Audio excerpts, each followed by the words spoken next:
Hello friends, कैसे हो? मैं हूं हार्दिक पटेल, आपका आयुष अकेडमी में स्वागत करता हूं। चलो शुरू करते हैं आज का लेक्चर। तो आज के लेक्चर में हम क्या देखने वाले हैं? आज के लेक्चर में हम एप्लीकेशन ऑफ इंटीग्रेशन देखने वाले हैं। पिछले ही चैप्टर में जैसे कि डिफाइनाइट इंटीग्रेशन में हमने देखा था कि डिफाइनाइट इंटीग्रेशन करने पे हमें क्या मिलता था, उस एक्सिस के साथ जिसके रिस्पेक्ट में हम इंटीग्रेशन करते थे, उसी एक्सिस के साथ दिया हुआ जो फंक्शन था उसका एरिया मिलता था। पता होगा आपको ये चीज़ें। अब उसी के बेस पे हम क्या करेंगे, अभी एरिया फाइंड करने वाले हैं।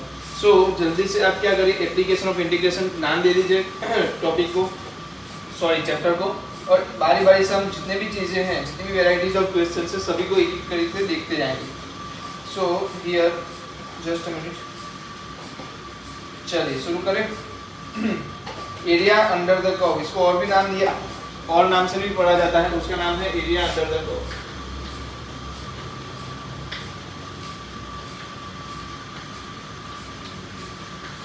Area under the curve. तो यार कितने केसेस हो सकते हैं, क्या क्या टाइप के क्वेश्चंस हो सकते हैं? अगर एक बात करूं, नॉर्मल सा क्वेश्चन एक बताऊं, एकदम सिंपल सा क्वेश्चन दोनों साथ में ही लेते जाएंगे हम लोग। जैसे कि आप पहले लिख लो case 1,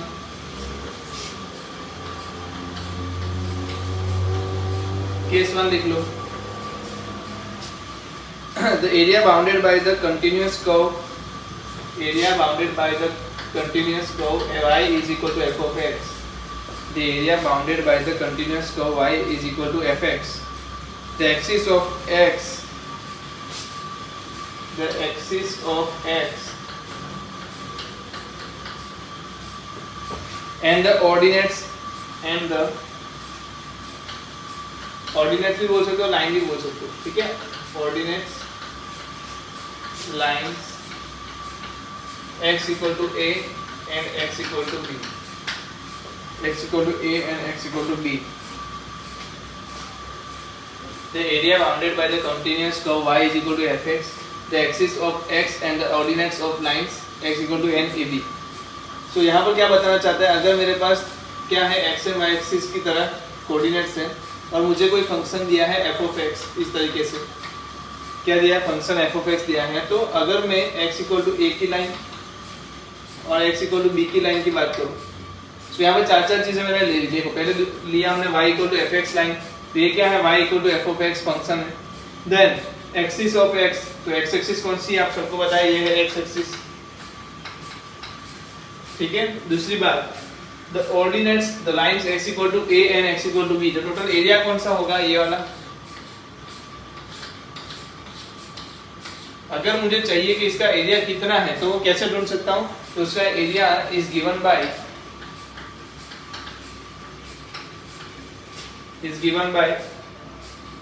a to b, x equal to a, x equal to a to b, g of f of x dx, f of x dx क्या होता है, area, area is equal to f of x dx होगा।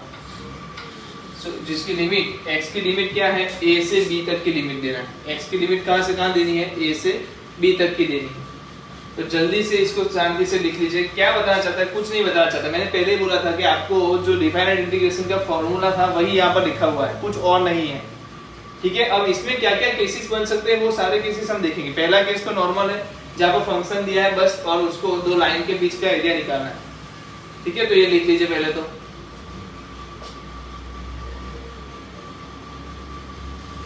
अगर suppose ये graph ऐसा होता, function इस तरीके से होता, फंक्शन किस तरीके से होता, x equal to a, x equal to b, f of x, x axis, तो क्या होता बताओ? तो हमें क्या लेना पड़ता, मोड लेना पड़ता। क्या लेना पड़ता, मोड a to b, क्योंकि आपको पता है कि जो एरिया आने वाला है वो कैसा आएगा, नेगेटिव आएगा, तो उस टाइम पे हमें क्या लेना पड़ता, मोड लेना पड़ता। अगर ऐसा क्वेश्चन होता जहाँ पर नीचे आता, x एक्सिस के नीचे जो एरिया आता वो कैसा कहलाता, माइनस कहलाता, तो उसको मैंने क्या दे दिया, मोड दे दिया। जैसे कि आपको पता है एरिया हमेशा कैसा होता है, पॉजिटिव होता है, सही है, तो ये लिख लो। चलो केस 1 हो गया।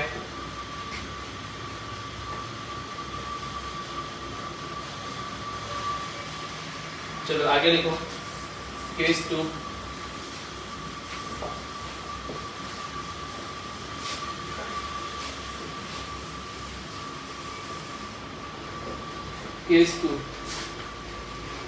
केस 2 में है area bounded by the straight line x equal to a and x equal to b। Area bounded by straight lines x equal to a and x equal to b and the curve y equal to fx and the curve y is equal to fx and the curve y equal to fx and y equal to gx and y equal to g of x। The curve y equal to fx and y equal to g of x provided f of x greater than g of x।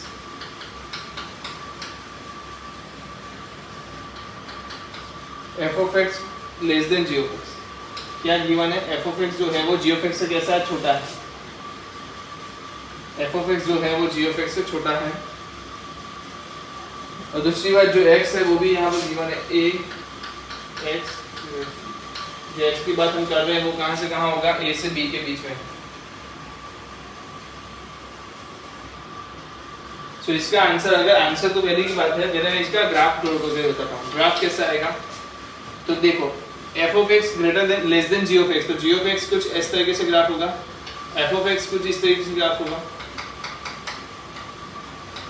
क्योंकि g of x और f of x के बीच में आपको पता है g of x बड़ा है, f of x छोटा है। कहाँ? x इक्वल टू a से x इक्वल टू b में। आगे जाके वो क्या होगा पता नहीं, बट a से b की बात करूँ, अगर x की वैल्यू a से b में है तो वहां पर तो क्या है? f of x g of x से छोटा है। सो हमें ग्राफ कौन सा चाहिए? कौन सा एरिया चाहिए? ये वाला एरिया चाहिए। सो अब देखिए पहला काम क्या करना है, पिछले जो क्वेश्चन था, पिछले क्वेश्चन में अगर आपको पिछले क्वेश्चन में आप क्या निकालते? पहले क्या निकालते? g of x का एरिया निकालते, तो पूरा एरिया आता है ये वाला, ये पूरा एरिया आता, तो आप क्या लिखते? a to b g of x dx। उसमें से अगर मैंने कौन सा वाला एरिया, ये वाला एरिया रिमूव कर दिया तो मुझे कौन सा एरिया मिल जाएगा? जो मुझे चाहिए। अगर बाउंडेड एरिया ढूंढना है f of x and g of x से, तो मुझे क्या करना पड़ेगा? पूरे एरिया में से ये एरिया बात करना पड़ेगा। सो पूरा एरिया क्या था? a से b g of x dx minus a to b f of x dx। सो इसको मैं क्या लिखता हूँ? अगर शॉर्ट में लिखूँ तो a से b g of x minus f of x dx।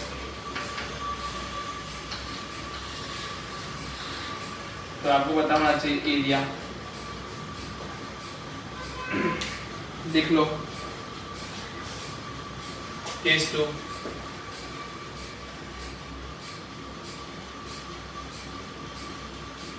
Just minute.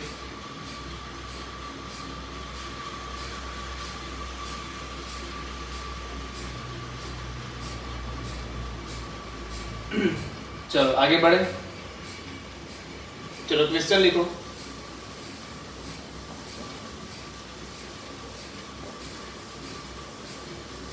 Area enclosed by y equal to 9 minus x square and coordinate axis. सबसे पहली चीज आपको कुछ भी ग्राफ ड्रॉ करना आना चाहिए। क्या ड्रॉ करना आना चाहिए? ग्राफ ड्रॉ करना आना चाहिए। ग्राफ ड्रॉ करना बहुत डिफिकल्ट काम नहीं है। पहले ही बताओ किस तरीके से करेंगे। सबसे पहले काम करो, इसमें 0 0 पुट करो। पहले y इक्वल टू 0 पुट करो, क्या मिलेगा? x square equal two plus और माइनस 3।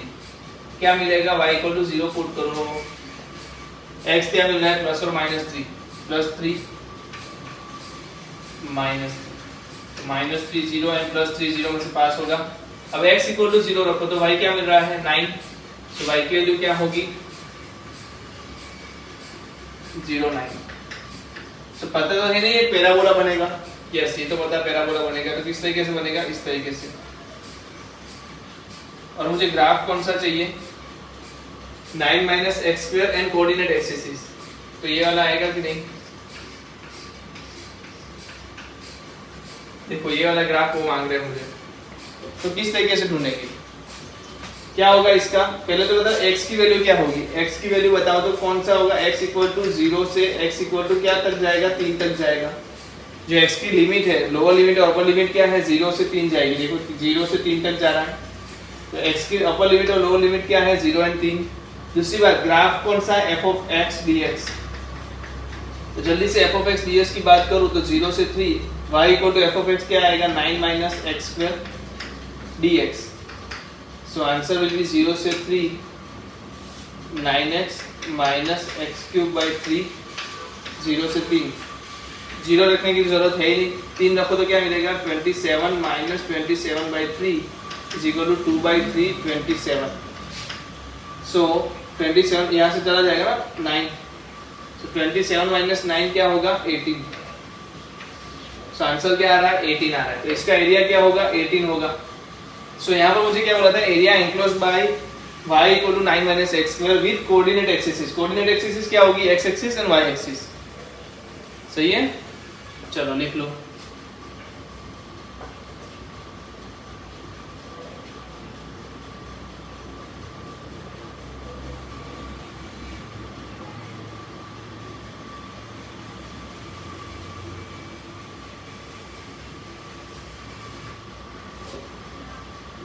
समझ में आ रहा है कैसे लिखा हमने?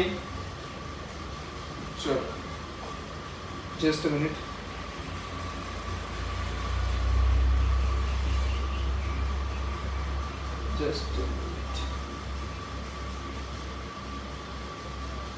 यस लिखो अभी।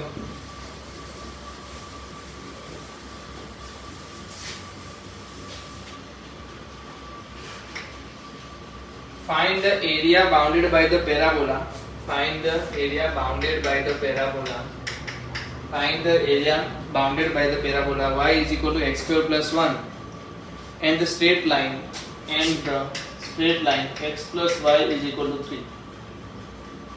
Find the area bounded by the parabola y is equal to x square plus 1 and x plus y equal to 3. So हमें क्या करना पड़ेगा, x का भी ग्राफ लेना पड़ेगा। देखो ग्राफ लो। सबसे पहला काम क्या करो, इसका ग्राफ बनाओ। अगर y इक्वल टू हमने क्या रख दिया, 0 रख दिया, तो x स्क्वायर इक्वल टू क्या आएगा, -1, मतलब x की कोई वैल्यू मिलेगी नहीं। कहने का मतलब y इक्वल टू 0 पे आपको कोई ग्राफ मिलता ही नहीं है। y इक्वल टू 0 क्या है, x एक्सिस है। y इक्वल टू 0 मतलब क्या हुआ, x एक्सिस। तो ये जो ग्राफ है वो किसको टच नहीं करेगा, x एक्सिस को टच नहीं करेगा। सो मैं क्या कर दूं, और क्या कर सकता हूं, x square is equal to -1 आएगा जब y इक्वल टू 0 होगा। तो वो तो पॉसिबल ही नहीं है, x की वैल्यू नहीं मिलेगी। दूसरी बात, तो मिनिमम वैल्यू y की कहाँ मिनिमम वैल्यू मिलेगी, 101 पे, 01 से जाएगा वो। दूसरा x को 0 रखूंगा तो y क्या मिल गया, 1 मिल गया ना। यस, तो ये कैसा पैराबोला आने वाला है, इस तरीके से। ठीक है, ये पैराबोला हो गया। अब लाइन कौन सी है, x plus y equal to 3, तो वो कौन से पॉइंट पे आती है, 0 3 से 30 तक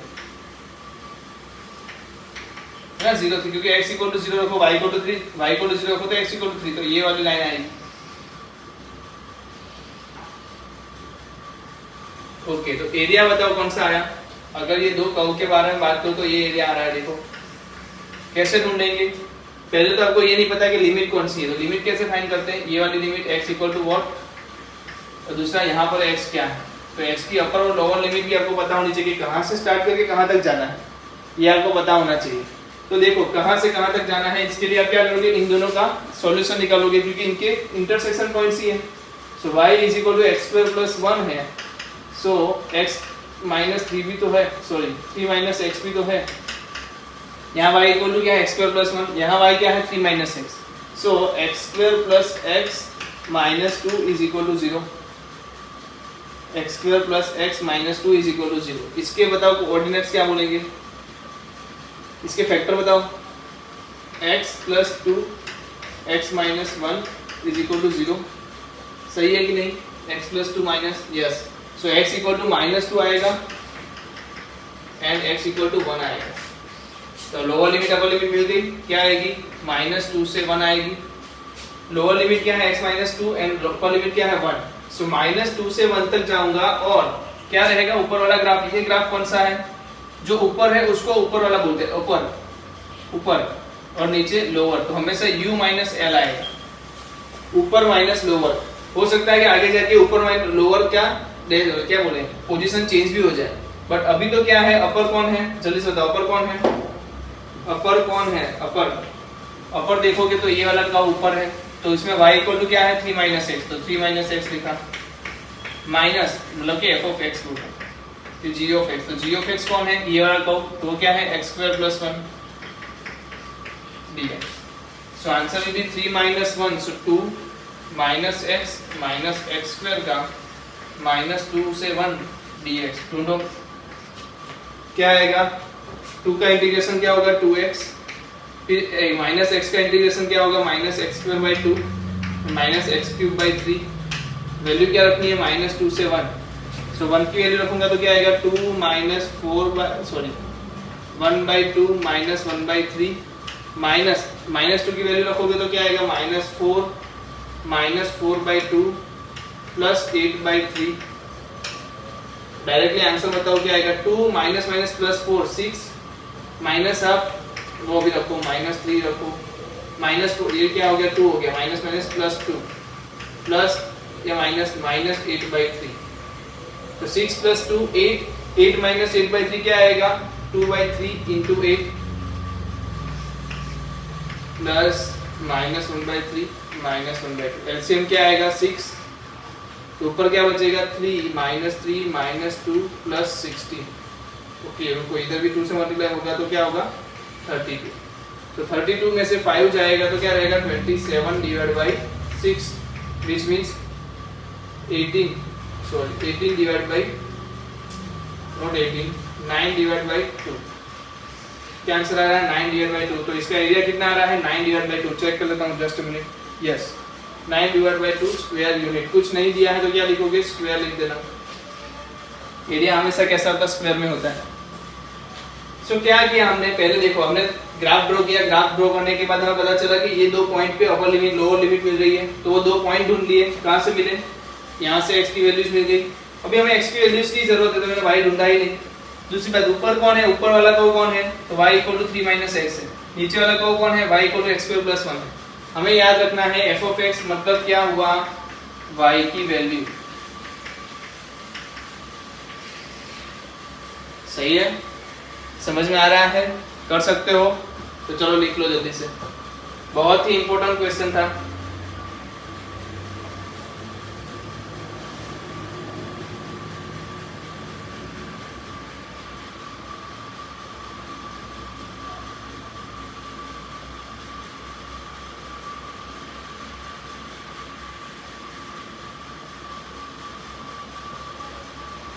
हम थोड़ा आगे बढ़ गए, ये वाला जो केस है वो केस 3 है, बट कोई बात नहीं, ऐसा कुछ नहीं है, हमने सीख तो लिया वैसे।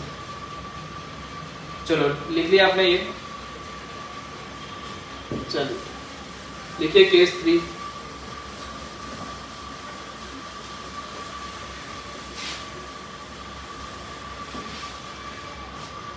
When 2 curves y = f of x and y = g of x intersect, when 2 curves y = f of x and g of x is intersect, जो अभी हुआ था वो, जो अभी हुआ था ना, इंटरसेक्ट हुआ था ना दोनों graph, yes, the bounded area is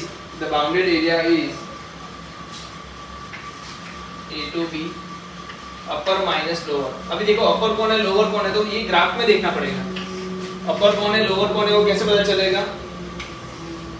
देखो अगर ये f of x है और ये g of x, तो यहाँ पर अपर कौन हुआ, ये वाले रीजन में अपर कौन हुआ लोअर कौन हुआ, तो आपको पता चल गया f माइनस g लिखना है। तो मैं आपको बिंदास बता रहा हूँ, अपर माइनस लोअर मतलब ऊपर वाला नीचे माइनस लोअर वाला, ठीक है। सो अपर माइनस लोअर, इसका मतलब यहाँ पर क्या आएगा f माइनस g। ए और बी की वैल्यू बताओ, तो ये कौन सी वैल्यू है, ए की वैल्यू, ये बी की वैल्यू है, कैसे मिलेगी, तो f of x = g of x के रूट्स हैं, f of x और g of x के रूट्स हैं, a and b are f of x g of x के रूट्स हैं। वही हमने किया था पिछले क्वेश्चन में, ठीक है, पिछला क्वेश्चन इसी केस पे बेस्ड था, तो ये केस में अगर आपको एग्जांपल चाहिए तो इसके आगे वाला था वही लिख लेना। चलो लिख लो,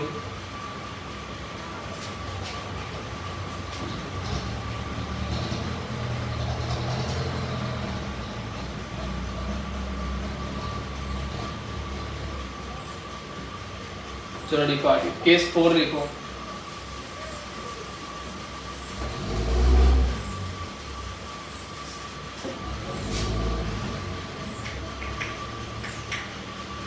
If some part of a curve lies below the x-axis, if some part of the curve lies below the x-axis,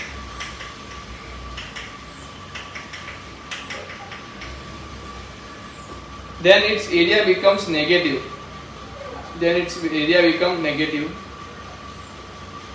But area cannot be negative. Then its area becomes negative, but we know that the area cannot be negative. Therefore, we take its modulus.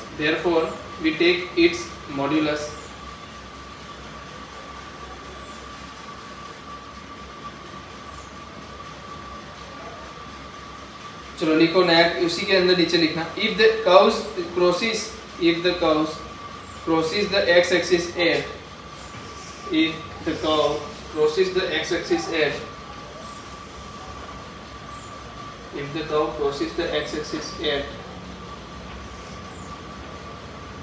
x equal to c,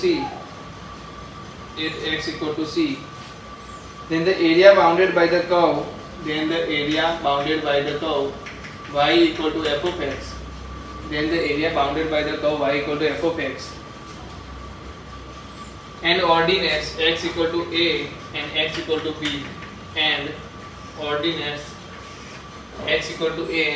b, is given by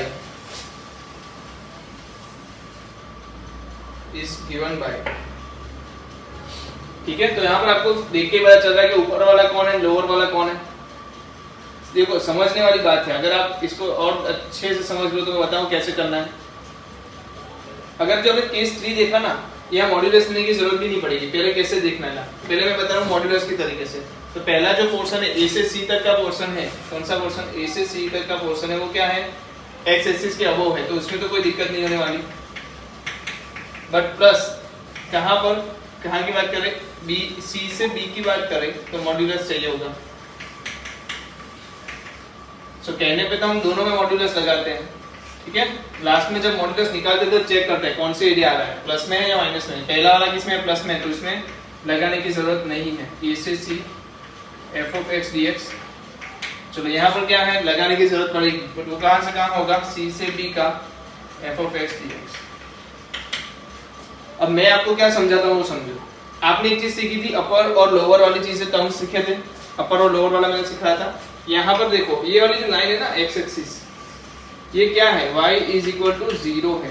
क्या है, y equal to f of x होता है, ये तो आपको पता है। तो ये एफ ऑफ एक्स कैसा है, 0 है तो फंक्शन, बट कैसा है, फंक्शन 0 है, ठीक है। आप ऐसा एज्यूम कर लो, ये जो लाइन ड्रॉ की है एक्स एक्सिस, वो क्या दिखा रही है आपको, y इक्वल टू 0 ग्राफ दिखा रही है। क्या दिखा रही है, y इक्वल टू 0 ग्राफ दिखा रही है। तो हमने क्या सीखा था, ऐसे कोई ग्राफ होते हैं 2, ठीक है। तो हमने क्या सीखा था इसमें, बताओ जल्दी से, क्या सीखा था इसमें कि भाई f of x minus g of x आता है, ऐसा कुछ याद है, अपर माइनस लोअर याद है, ऊपर वाला नीचे माइनस लोअर माना। तो यहाँ पे बताओ अपर माइनस लोअर क्या होगा। तो मैं पहले किसकी बात कर रहा हूँ, ए से सी में चेक कर रहा हूँ, क्योंकि उसके बाद तो अपर लोअर चेंज हो रहा है। देखो कैसे, एक्स ए से सी में बताओ, ए से सी में अपर कौन है, ऊपर कौन है, ऊपर है एफ ऑफ एक्स, नीचे कौन है, y equal to 0, f of x minus 0। ऊपर कौन है, एफ ऑफ एक्स, नीचे कौन है, 0 dx। चलो प्लस सी से बी की बात करो, ऊपर कौन है, 0, y इक्वल टू 0, नीचे कौन है, y equal to f x. तो यहाँ पर क्या आएगा, 0, ऊपर कौन है, 0, नीचे लोअर में कौन है, एफ ऑफ एक्स। तो देखो क्या यही क्वेश्चन यहाँ पर बन गया, क्योंकि माइनस आएगा वो बाहर आ जाएगा, और यहाँ तो माइनस की जरूरत ही नहीं है। तो आप इस तरीके से भी याद रख सकते हो, जहां जहां भी देखो आप देखो यहाँ पर अपर लोअर कौन है, ऊपर कौन है और नीचे कौन है, ये मैटर करेगा हमेशा, ठीक है। तो उसी बेस पे काम कर सकते हो अपना।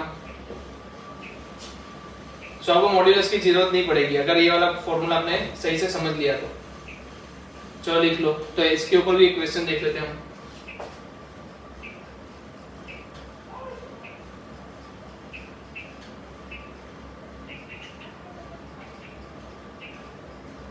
So find the area bounded by the curve.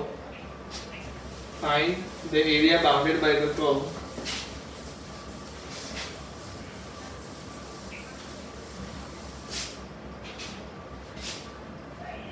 Y is equal to x minus 1 x minus 2, x minus 3. Y is equal to x minus 1, x minus 2, x minus 3. Line between the ordinates x equal to 0 to x equal to 3. X equal to 0 to x equal to 3. Lying between the ordinates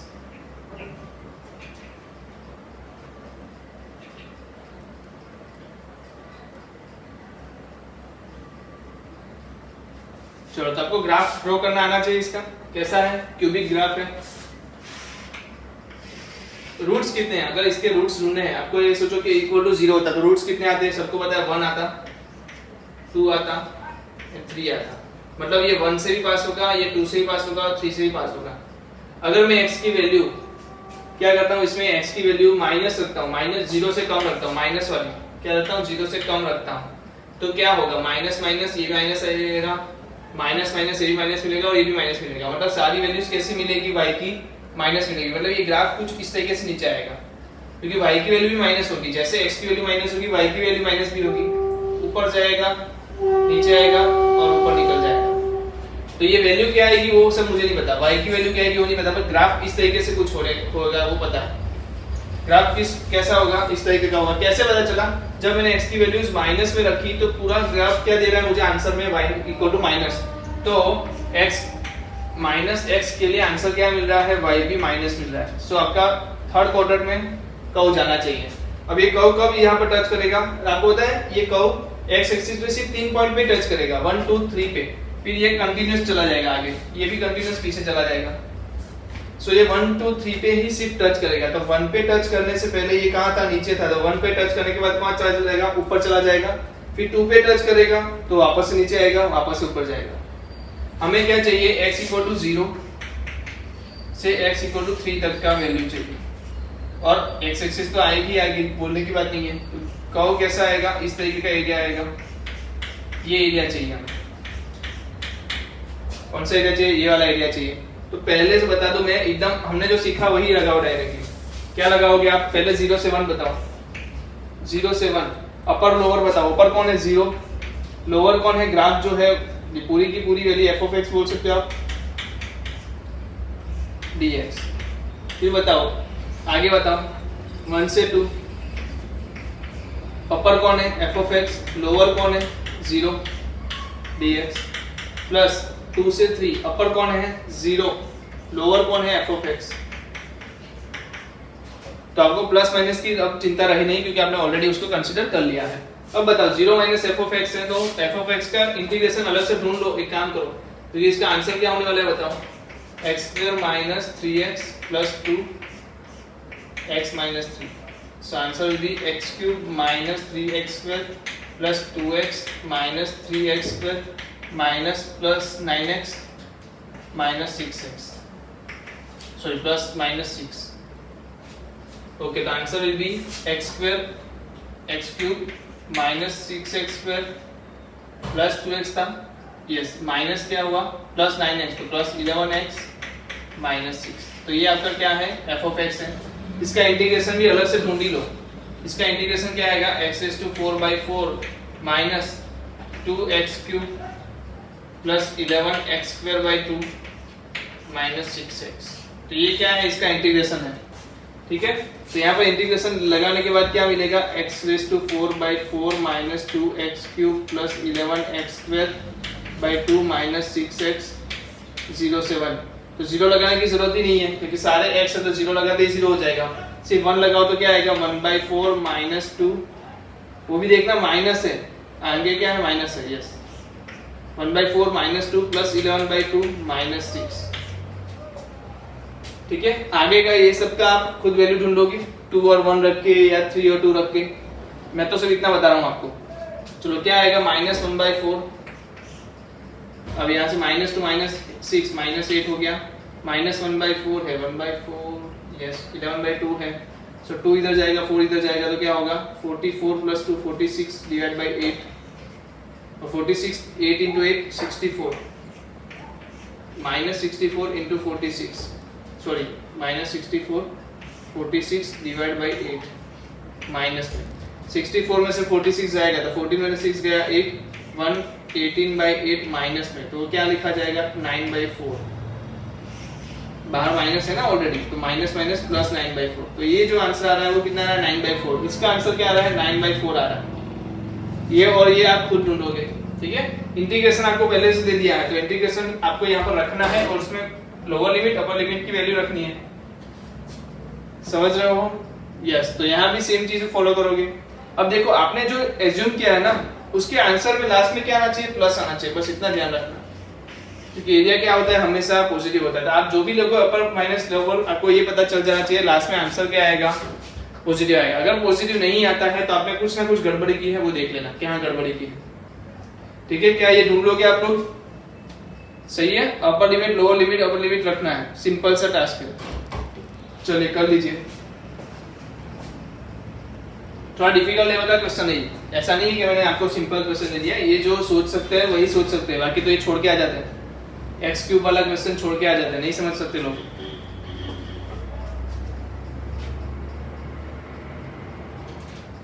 दूसरा तरीका क्या है,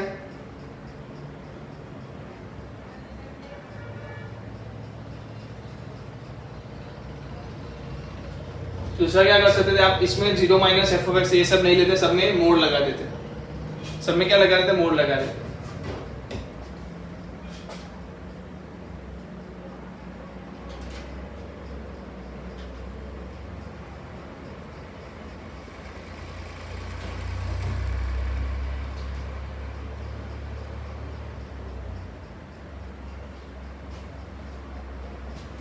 चलो आगे बढ़े।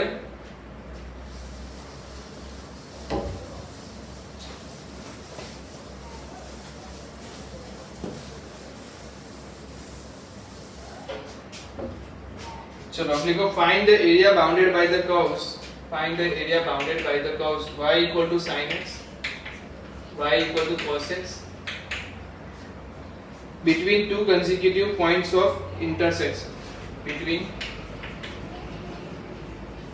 first two consecutive intersection points। क्या करना है, एरिया फाइंड करना है y equal to sin x और y equal to cos x के बीच का, और कहां से कहां तक, तो between first to consecutive intersection points. पहले आप बताओ sin x cos x का ग्राफ बनाओ। सबसे पहले मैं sin x का बनाता हूं, ये क्या है पाई, ये क्या है 2 पाई। अब यहां से क्या आएगा, यहां से cos x आएगा,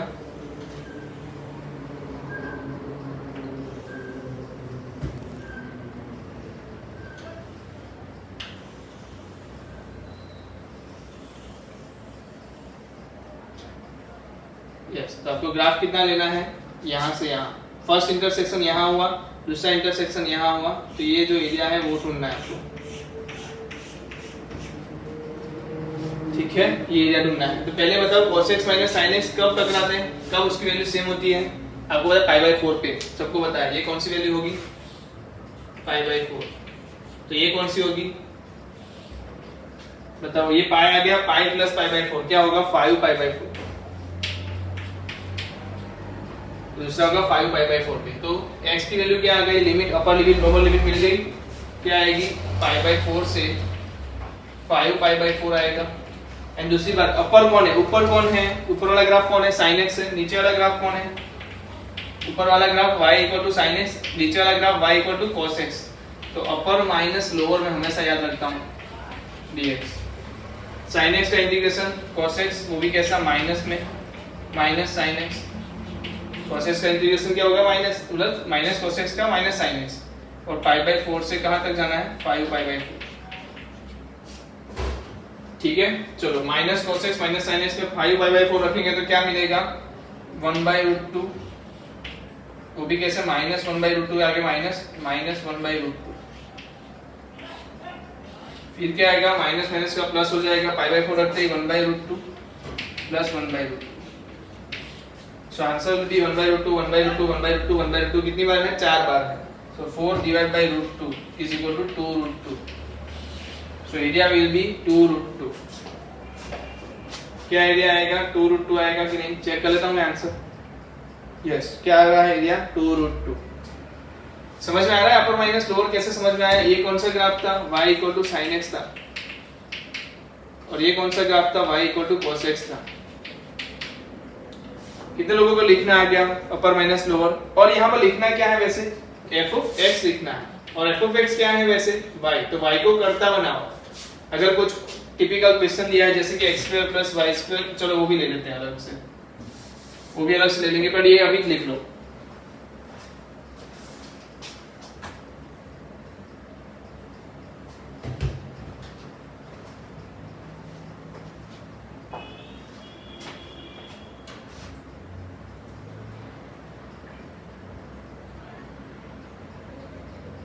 चलो नेक्स्ट केस देखते हैं.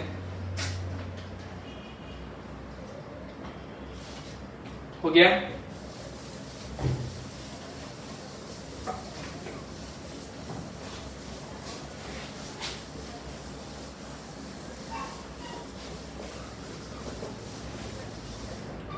चलो लिखो. The area bounded by the y is equal to f of x and y equal to g of x. Area bounded by the y equal to f of x and y equal to g of x. When they intersect at x equal to c. When they intersect x equal to c. When they intersect at x equal to c, where c belongs to AB. C कहाँ होगा? A और B के बीच में होगा. Then area is given by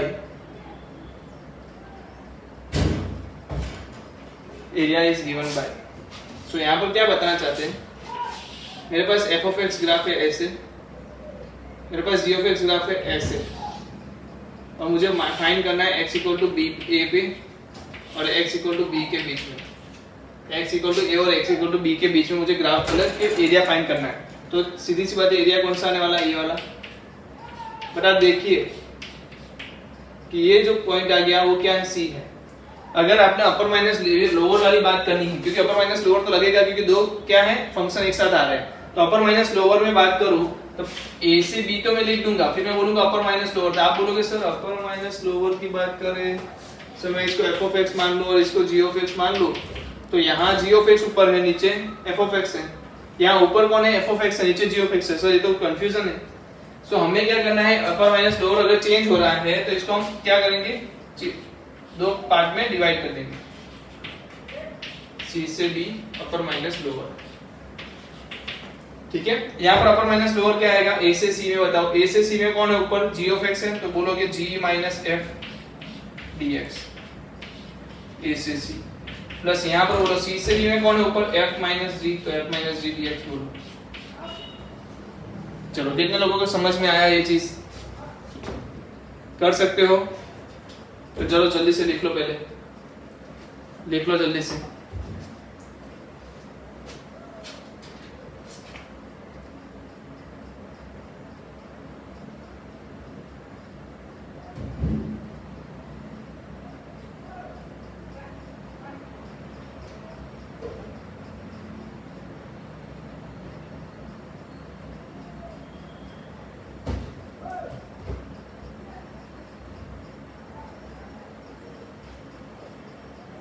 Just a minute.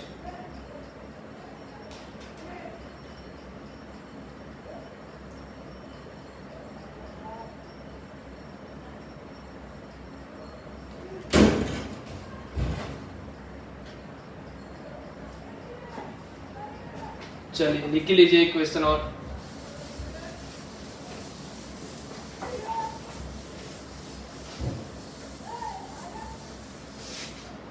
Line देखिए मैं जो बोल रहा हूँ. Curves y equal to sin x and y equal to cos x. Curves y equal to sin x and y equal to cos x intersect each other at infinite number of points. Intersect each other at infinite number of points. Enclosing regions of equal areas. Enclosing regions of equal areas. compute the area of one such equal region. Compute the area of one such equal region. Actually वो क्या बताना चाहता है, वापस में पढ़ लेता हूँ जल्दी से. Curves y equal to sin x and y equal to cos x intersect each other at infinite number of points enclosing regions of equal areas. मतलब equal areas डिनोट हो वैसे वो कितनी बार इंक्लूड करता है एक दूसरे को, इनफाइनाइट टाइम्स. जैसे कि मैं बताऊं, सबसे पहले sin x को ड्रॉ कर देता हूं.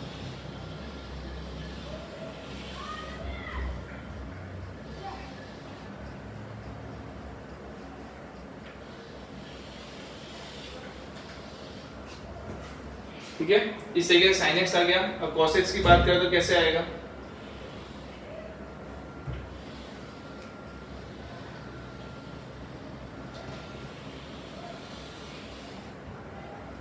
ठीक है.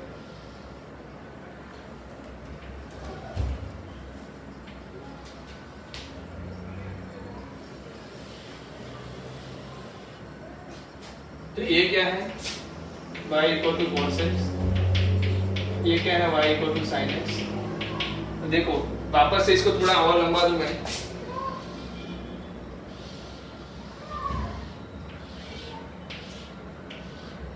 इस तरीके का कुछ होगा. तो देखो इनफाइनाइट कर्व्स कहाँ बन रहे हैं देखना जाए तो यहाँ से स्टार्ट करूं,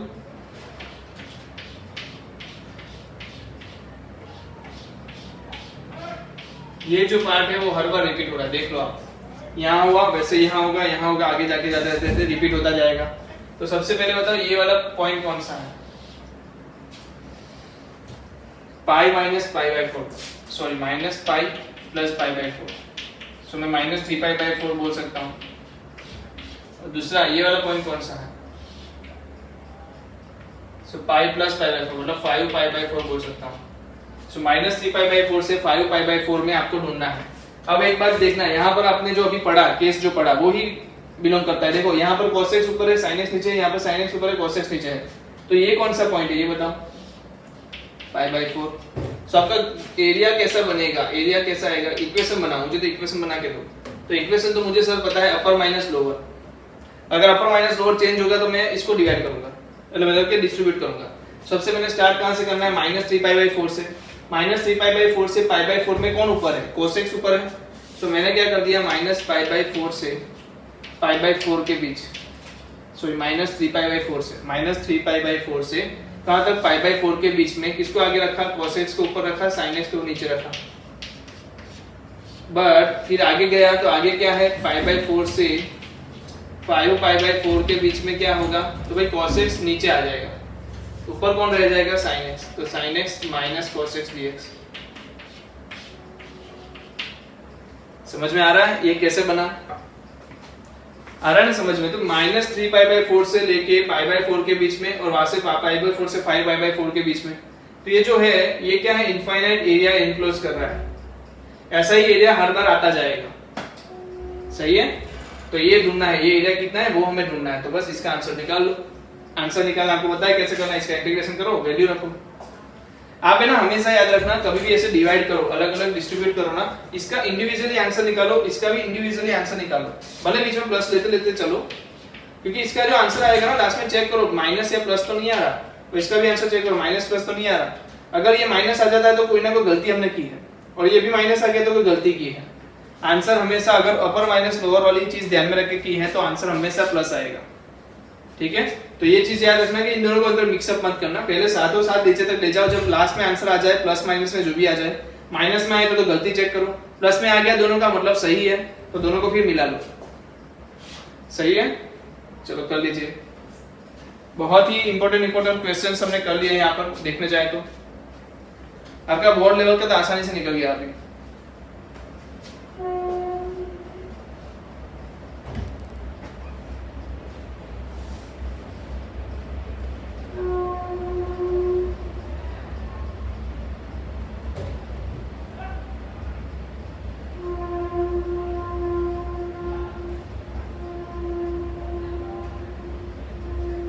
चलो हो गया. तो ये अभी जो हमने पढ़ा वो क्या था, area enclose with x axis. Area enclose with x axis. अब देखो different way of finding area, different way of finding area. उसमें लिखो area enclose with y axis, area enclose with y axis. ठीक है, सबसे पहला केस नॉर्मल सा case लिखो, the area bounded by the continuous curve x equal to f of y, x equal to f of y। तो ये curve कैसा दिखेगा? अभी हमें जो जो चीजें क्या चेंज हुई है, वेरिएबल्स चेंज हो गए। तो अब मेरा जो ग्राफ है कुछ ऐसा, ये क्या आ गया, f ऑफ y आ गया इज इक्वल टू x। ये क्या है, f ऑफ y का ग्राफ है। ठीक है, अब मुझे जो है वो रीजन कौन सा दिया है, y इक्वल टू a से y इक्वल टू b के बीच में क्या दिए है, एक्सिस एब्सिसा, या तो लाइन बोलते तो भी चलेगा, line y equal to a and y equal to b। So यहाँ पर y इक्वल टू a है, यहाँ पर y इक्वल टू b है।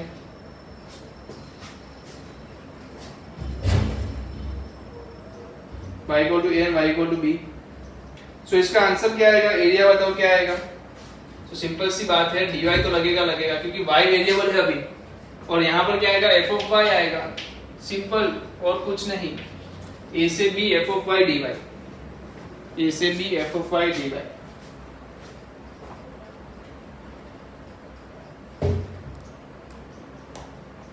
a से b f of y dy।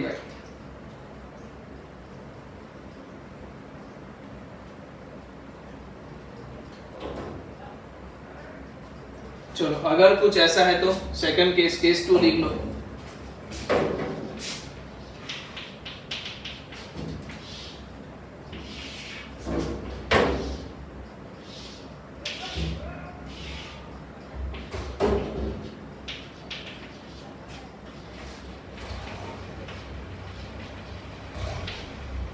तो आंसर क्या होगा, ए से बी। अब देखो यहाँ पर क्या करोगे, right hand side minus left, R L, R minus L, क्या करोगे, right minus left, right minus left. Right में कौन है, जी ऑफ वाई है, तो g minus f d y. जब y की dy की बात कर रहे हैं, dx की बात करते हैं तो कौन आएगा, अपर माइनस लोअर। अब dy की बात कर रहे हैं तो कौन आएगा, right minus left, right minus left.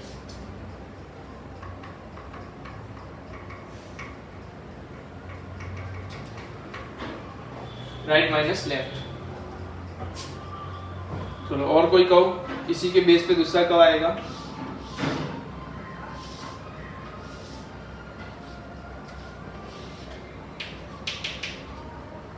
अब यहाँ पर y की वैल्यू देती है हमें, कौन सी वैल्यू देते हैं, y की वैल्यू दे रहे हैं।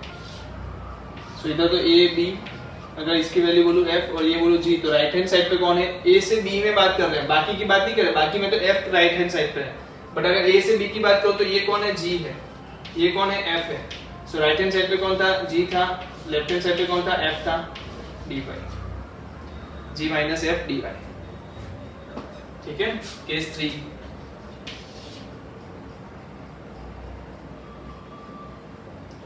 केस 4,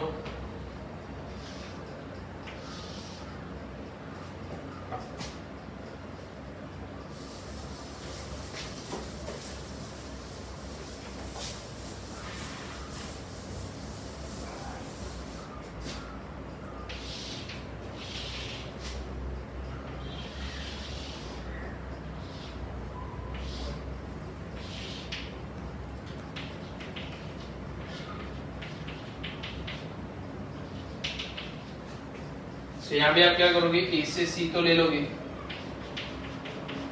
बट आपको अपर माइनस लोअर नहीं, right hand side minus lower, left hand side, right and left, right and left, right and left. तो यहाँ पर क्या है, एफ ऑफ वाई आएगा, एफ ऑफ वाई माइनस 0, क्योंकि ये एक्स इक्वल टू 0 है, मतलब जी ऑफ वाई मान लो इसको, तो g of y is equal to 0 दिया है ये। So right hand side minus left hand side मतलब 0, प्लस सी से क्या, सॉरी सी से बी डी वन। सी से बी में कौन है, राइट हैंड साइड पे कौन है, 0 है, और लेफ्ट हैंड साइड पे कौन है, लेफ्ट हैंड साइड पे कौन है, एफ ऑफ वाई। सो यहाँ माइनस आएगा, यहाँ प्लस आएगा। सो आरएल मेथड यूज करो, हर बार यही एक दिमाग में अप्रोच रखो, ठीक है।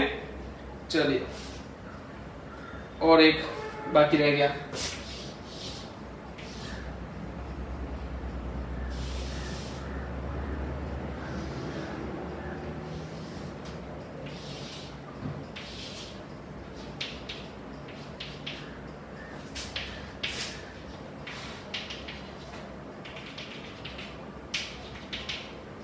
सो ए से सी में ये अगर एफ है, ये अगर जी है, तो राइट हैंड साइड में कौन है? एफ है, लेफ्ट हैंड साइड में जी, डी वाई प्लस बी से, सॉरी सी से बी क्या है? जी बाहर है, ए एफ अंदर है, तो जी माइनस एफ, क्या लिखा है? Right hand side minus left hand side, right hand side minus left hand side.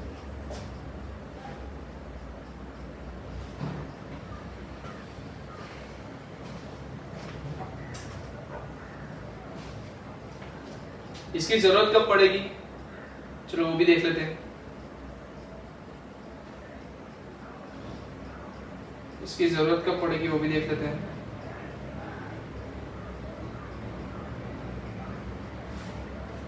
Find the area enclosed by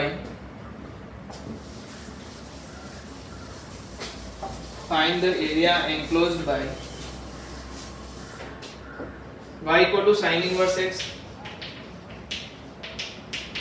y equal to cos inverse x and x axis। कितने लोगों को इसका graph मालूम है? मजा आने वाला है। sin inverse x cos inverse x का ग्राफ कितने लोगों को मालूम है? cos इनवर्स x का कैसा आता था और sin इनवर्स x का इससे उल्टा। बट एक चीज थी, sin इनवर्स x कहां से कहां था? माइनस पाई बाई 2 से पाई बाई 2 के बीच में, माइनस पाई बाई 2 से पाई बाई 2 के बीच में। कौन? sin inverse x। कैसा ग्राफ? और ये वैल्यू क्या थी? -1 से +1। याद है ना ये? तो सही है। दूसरा क्या था? 0 से पाई था, ये याद रखना। इसका cos इनवर्स x का क्या था? 0 से पाई।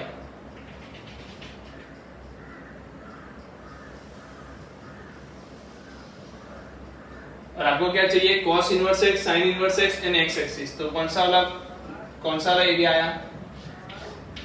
ये एरिया फाइंड करने को बोला है।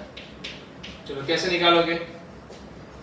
अगर देखो x एक्सिस के तौर पे देखेंगे तो x एक्सिस में क्या करना पड़ेगा? ये ढूंढना पड़ेगा, बहुत सारी चीजें करनी पड़ेगी। इसको अलग से और इसको अलग से लिखना पड़ेगा। बट अगर मैं यहाँ से देख रहा हूँ, कहाँ से देख रहा हूँ? y एक्सिस के दिल से देख रहा हूँ, y एक्सिस से देख रहा हूँ, तो अपर माइनस लोअर मतलब right hand side minus lower, left hand side में क्या मिलेगा? cos inverse x minus sin inverse x। क्या मिलेगा? cos inverse x minus sin inverse x। पर आपको पता है यहाँ पर ग्राफ किसके फॉर्म में लिखना होता है? y के टर्म्स में लिखना होता है। ये तो हमें पता है, बट अभी समझ में तो आ रहा है ना? अगर मैं y एक्सिस से लूंगा तो मुझे आसान होगा। सही है। इसको क्या बोलेंगे? y इक्वल टू 0 लाइन बोलेंगे। मुझे तो ये पॉइंट चाहिए। ये पॉइंट कौन सा है वो बताओ। तो ये पॉइंट वो है जहां पर cos इनवर्स x और sin इनवर्स x सेम हो जाते हैं। cos इनवर्स x और sin इनवर्स x इकट्ठे सेम हो जाते हैं। या तो आप दूसरा एक और भी ले सकते हो। अगर इनको पहले कन्वर्ट कर दो, क्या कन्वर्ट करोगे? x equal to sin y, ये हो जाएगा x equal to cos y। So क्या यहाँ पर दोनों के x कोऑर्डिनेट सेम है? यस। तो कब होगा वो? sin y is equal to cos y। So यहाँ पर x की वैल्यू क्या आएगी? 1/√2। x की वैल्यू क्या आएगी? 1/√2। बट sin और cos की वैल्यू क्या आएगी? π/4। क्या आएगी? π/4। तो y की वैल्यू क्या है? π/4। तो ये पॉइंट क्या है? 1/√2 π/4। 1/√2 π/4 है। तो y का यहाँ क्या है? y इज इक्वल टू क्या मिला हमें? π/4 मिला। सो मुझे बताओ, अभी यहाँ पर मुझे राइट हैंड और लेफ्ट हैंड वाली बात करनी है, तो क्या इक्वेशन बनेगा? तो इक्वेशन बनेगा 0 से π/4। लिमिट तो मिल गई, कोई बात नहीं। इसमें राइट हैंड साइड पे क्या ग्राफ है? इसको किसके टर्म में लिखना है? f ऑफ y के टर्म में लिखना है। मतलब किसकी वैल्यू लिखनी है? x की वैल्यू लिखनी है। और देखो ये वाला जो ग्राफ है cos इनवर्स x हमने ड्रॉ किया था, और उसका x इक्वल टू क्या लिखा जाता है? cos y लिखा जाता है। तो मैं यहाँ पर क्या लिखूंगा? cos y लिखूंगा। वैसे ही नीचे वाले ग्राफ का x क्या है? sin y, तो उसको क्या लिखा जाएगा? sin y लिखा जाएगा, dy। सो ये क्या हुआ? ये यही एरिया हुआ जो हम ढूंढना चाहते थे। ये यही एरिया हुआ जो हम ढूंढना चाहते थे। बट x एक्सिस से देख रहे थे तो थोड़ा डिफिकल्ट था, बट अगर y के टर्म्स में सोचा तो थोड़ा इजी हो गया। सही है। सो cos y minus sin y, तो इसका इंटीग्रेशन आएगा sin y plus cos y 0 से π/4। तो cos y का integration sin y minus sin y का इंटीग्रेशन प्लस cos y। सो sin π/4 क्या होगा? 1/√2। cos π/4 क्या होगा? 1/√2। sin 0 क्या होगा? -0। cos cos 0 क्या होगा? -1। सो 1/√2 क्या आएगा? √2 divide by √2 -1। So answer will B √2 -1। चलो समझ में आया, समझ में आया क्यों हमने ये चीजें सीखी हैं। तो ऐसे केस में आप क्या कर सकते हो, y को ध्यान में रख के चीजें सोल्व कर सकते हो। ठीक है, चलो लिख लीजिए।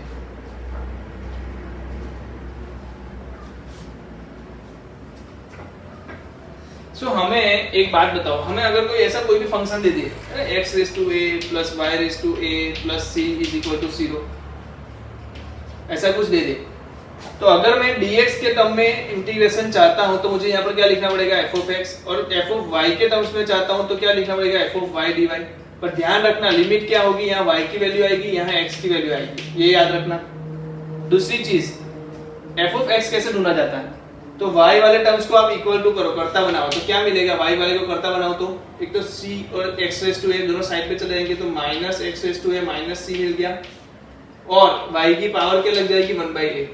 आपको इस तरीके से लिखना होगा इसको कि y इक्वल टू क्या हो गया, minus x raise to a minus c raise to 1/a, तो f of x is equal to ये है।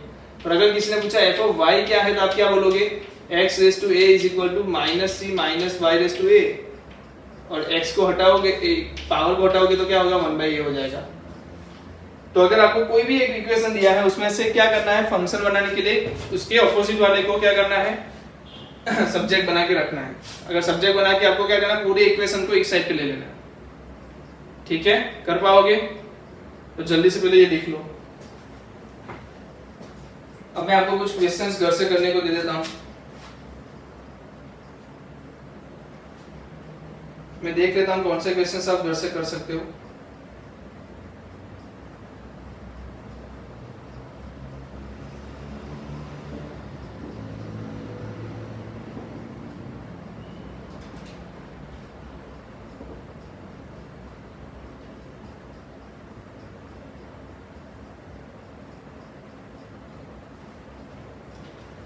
चलो हो गया।